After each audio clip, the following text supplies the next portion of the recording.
Good evening everyone. So I will be talking about statistical technique and data analysis. So what is statistical techniques and data analysis? So this is statistical method involved in carrying out a study include planning, designing, collection data, analysis, drawing meaningful interpretation, and reporting of the research finding. The statistical analysis give meaning to the meaningless numbers, thereby breathing life into a lifeless data. So, statistics is a branch of science that deals with the collection, organization, analysis of data, and drawing of inferences from the samples to the whole population.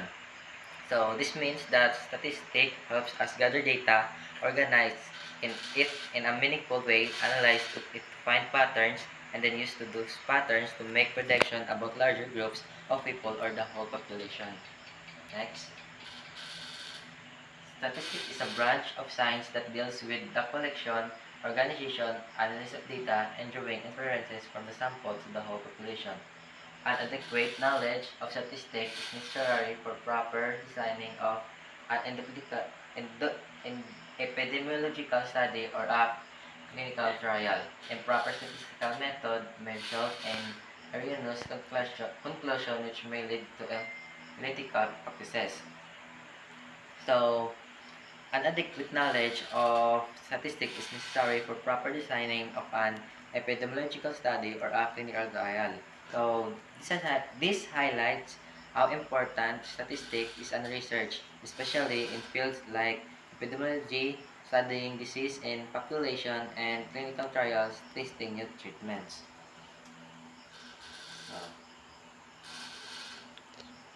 Um, ang improper statistical method may result in erroneous conclusion which may lead to unethical practice. This is a very important point. If you use statistics incorrectly, you can get misleading results which can have serious consequences, especially in research that affects people's health. Next. Descriptive statistics try to describe the relationship between variables in a sample or a population. Descriptive statistics provide summary of data in the form of mean, median, and mode. So may tatlo kita ka summary of data, which is mean, median, and mode. So, inferential statistics is a random sample of data taken from a population to describe and make inferences about the whole population. It is valuable when it's not possible to examine each member of an entire population.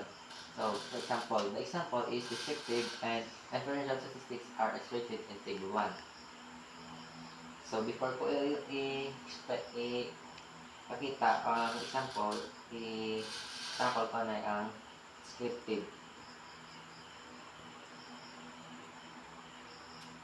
So, descriptive statistics are used to summarize and describe data. They provide a snapshot of the data by calculating measures like mean, median, and mode. So, itong tatlo gani ang ginamit ko kanina. Think of them as tools to organize and understand the basic features of your data. Ano siya, descriptive statistics. So, ang inferential naman, on the other hand, go a step further. They use a smaller sample of data to make inferences of predictions about a larger population. This is useful when you can study the entire population directly like in a median study. So, pagkita ko natin nyo ang sample of descriptive and inferential statistics. So, ang ginapangita, may para kita nga mode. So, ang mode, ang the most commonly observed value. So, na ang 32 in this case. So, tapos, ang mean naman, amo na sa ang 29.7 mFHg. So, gets na. Next. Inferential statistic.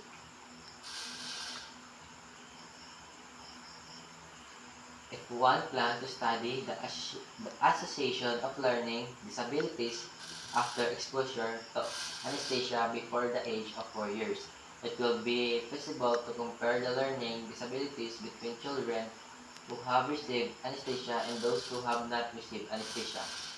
So, ang balire, if may ara nga disabilities na magkaroon sa anesthesia ang ang bata nga magka 4 years old. So, may possible nga kung i-compare siya sa mga bata nga wala nag-anesthesia, may ara nila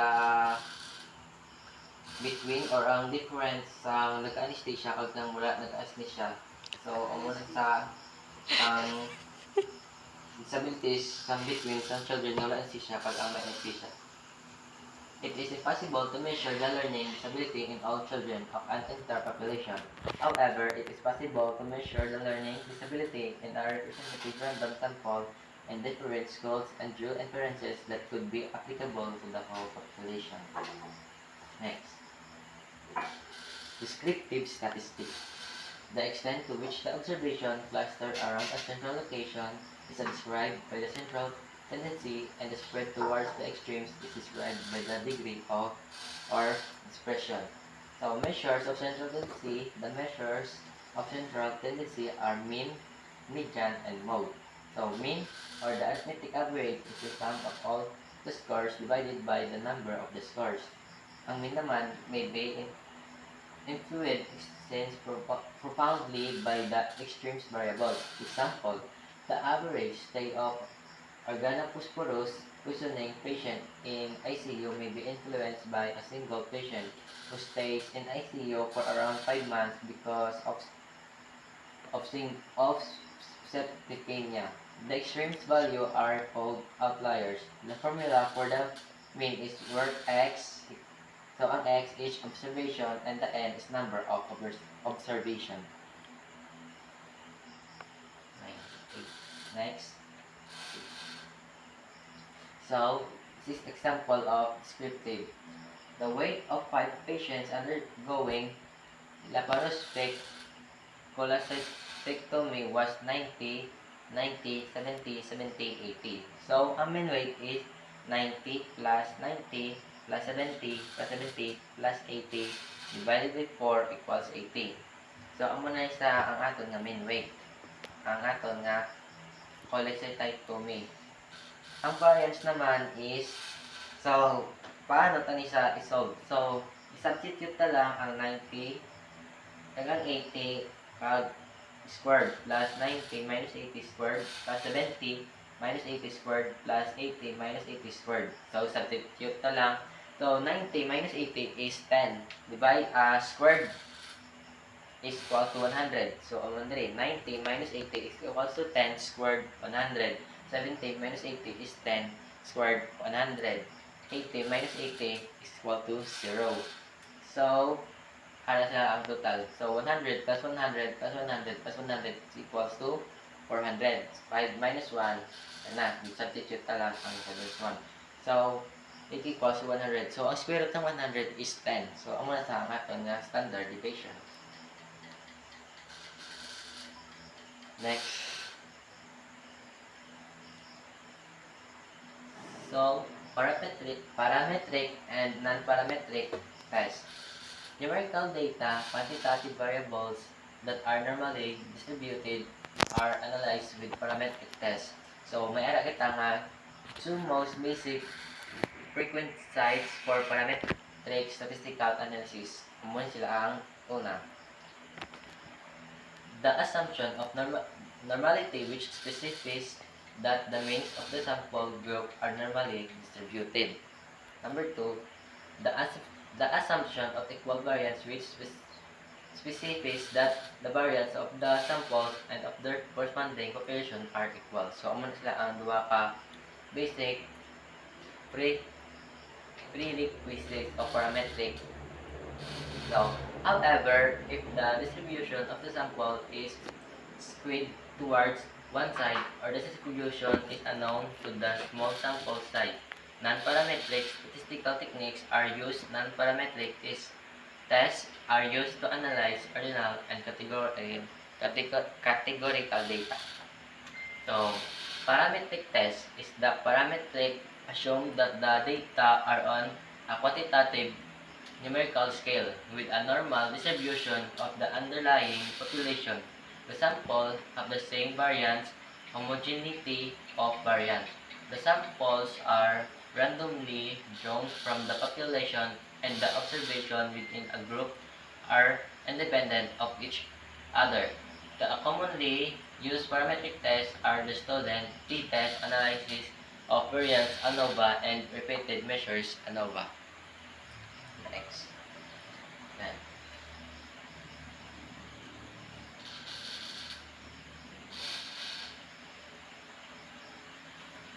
Then, student t-test.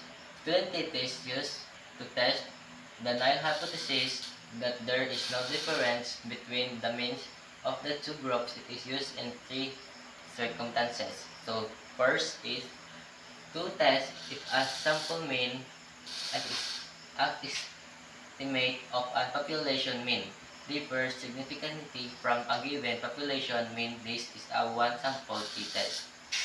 So, the formula for one sample t-test is x minus ut over SE. So, ano siya ang formula sa t-test? So, where x equal to sample mean, u equals to population mean, and SE standard error of mean.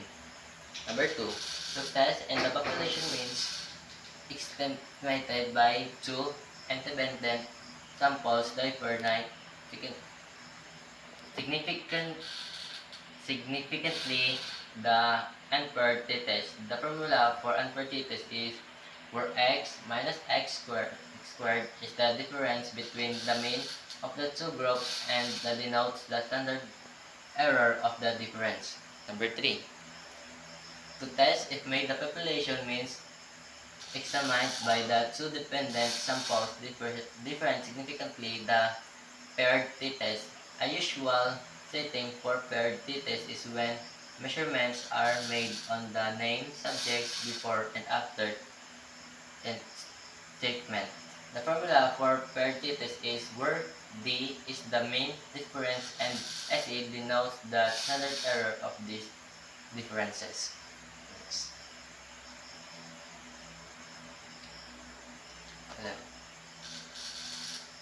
Now, analysis of variance. So, the student t-test cannot be used for comparison of three or more groups. The purpose of ANOVA is to test if there is any significant difference between the means of two or more groups. In ANOVA, we study two variants, A between group variability and B within group variability. The within group variability error variance is the difference present in our samples. So, however, the between group or effect variance is the result of our treatment. These two estimates or variance are compared using the F-test. A simplified formula for the F statistic is where MS is the mean squares between in the group and MS is the mean squares within group. So, next, repeated means analysis of variance. As with ANOVA, repeated measures ANOVA analysis the equality of means or three or more groups. However, repeated measures ANOVA is used when variables of an sample are measured under different conditions or different points of time.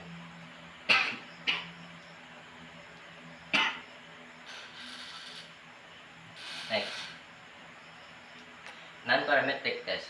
So, magsalita nga non-parametric test when the assumption of normality are not met and the sample means are not normally distributed. Parametric test can lead to erroneous result. Non-parametric test distribution pre-tests are used in such situations as they do not require the normality assumption.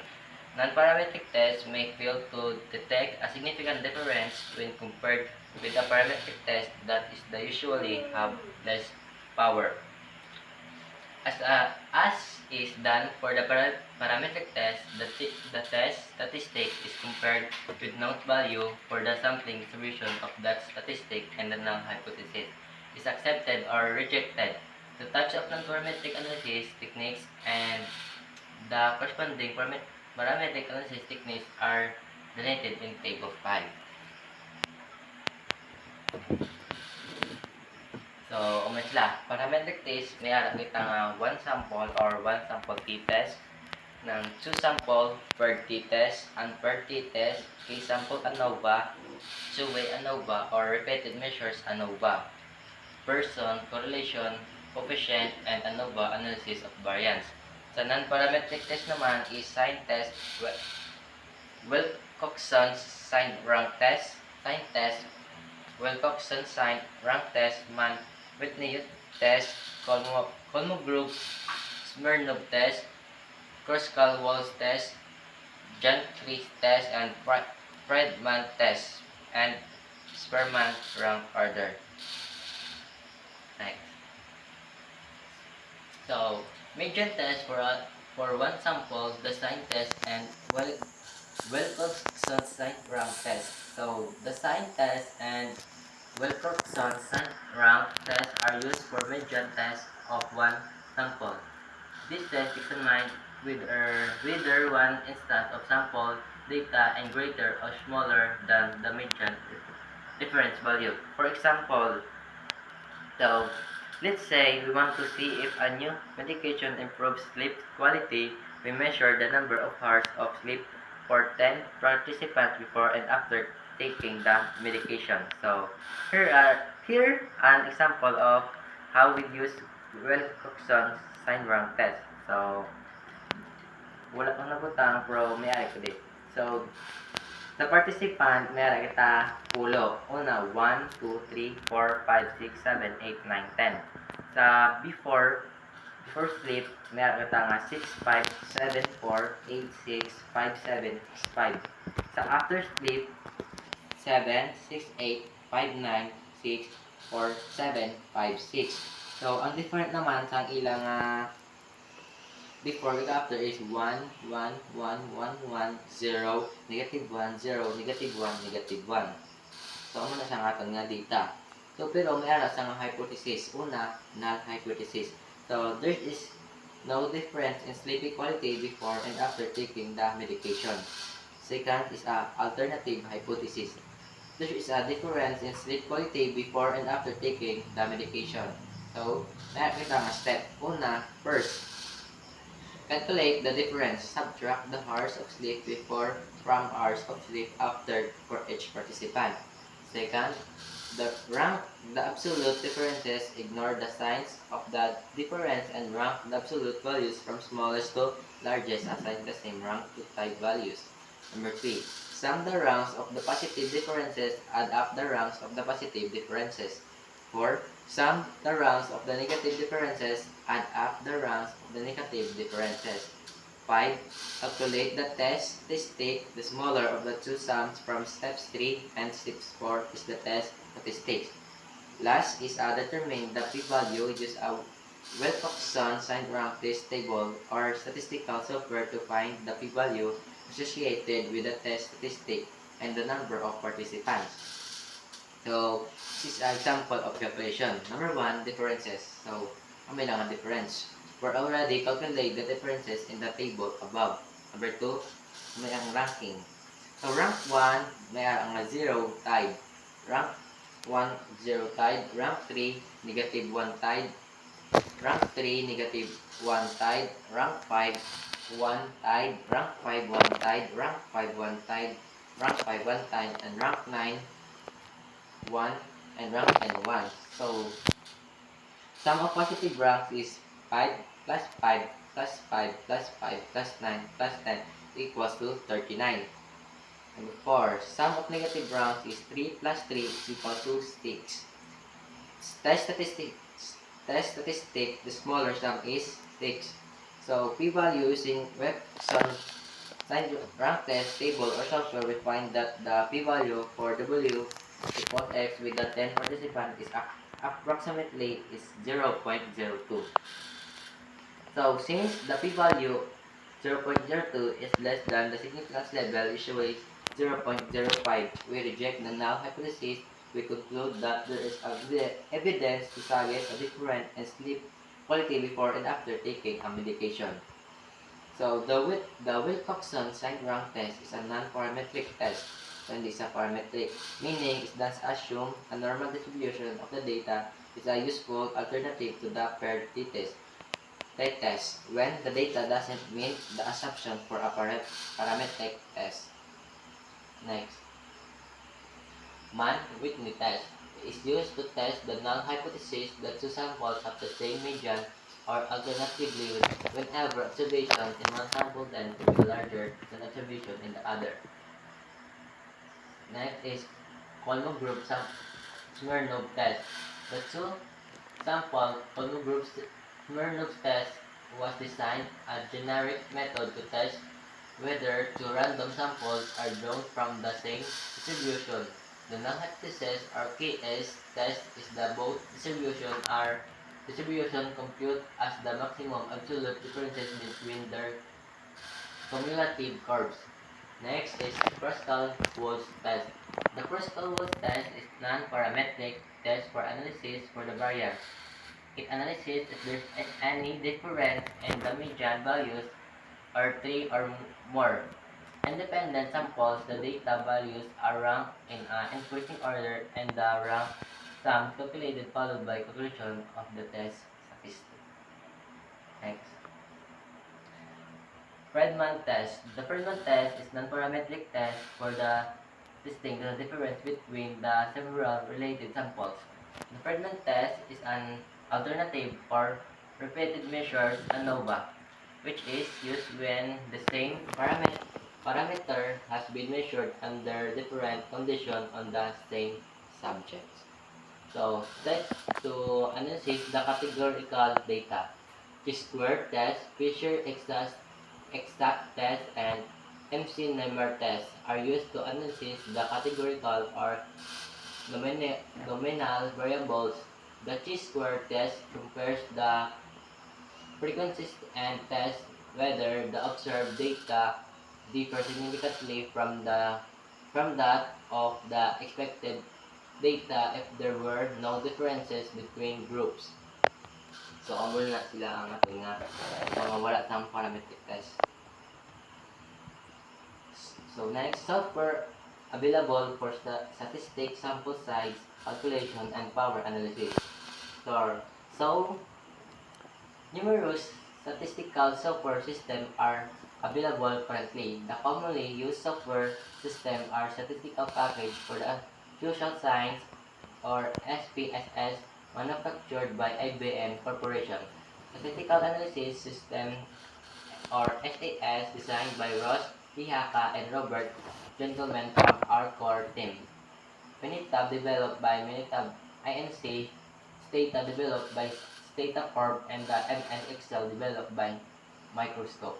So, there are a number of web resources which are related to statistical power analysis. A few are. So, meron ito nga apat. So, first is StarPages.net provides links to a number of online power calculators. Next is G-Power provides a downloadable power analysis program that runs under DOS. 3. Power analysis for ANOVA design an interactive site that calculates power or sample size needed to attain a given power for one effect in a functional ANOVA design. Last is SPSS makes a program called sample power. It gives an output of a complete report on the computer screen, which can be cut and paste into another document. So, sama ito na lang. So, it is important that our research known as the concept of the basic statistical methods used for conduct of research study. So, this will help to conduct an appropriately well-designed study leading to valid and reliable results. So, inappropriate use for statistical techniques may lead to faulty conclusion, including errors and undermining the significance of the article. Bad statistics may lead to bad research, and bad research may lead to unethical practices. Hence, an adequate knowledge of statistics and the appropriate of statistical tests are important. An appropriate knowledge about the basic statistical method will go a long way in improving the research design and producing quality medical research which can be utilized from formulating the evidence-based guidelines. So, nasa mali naman para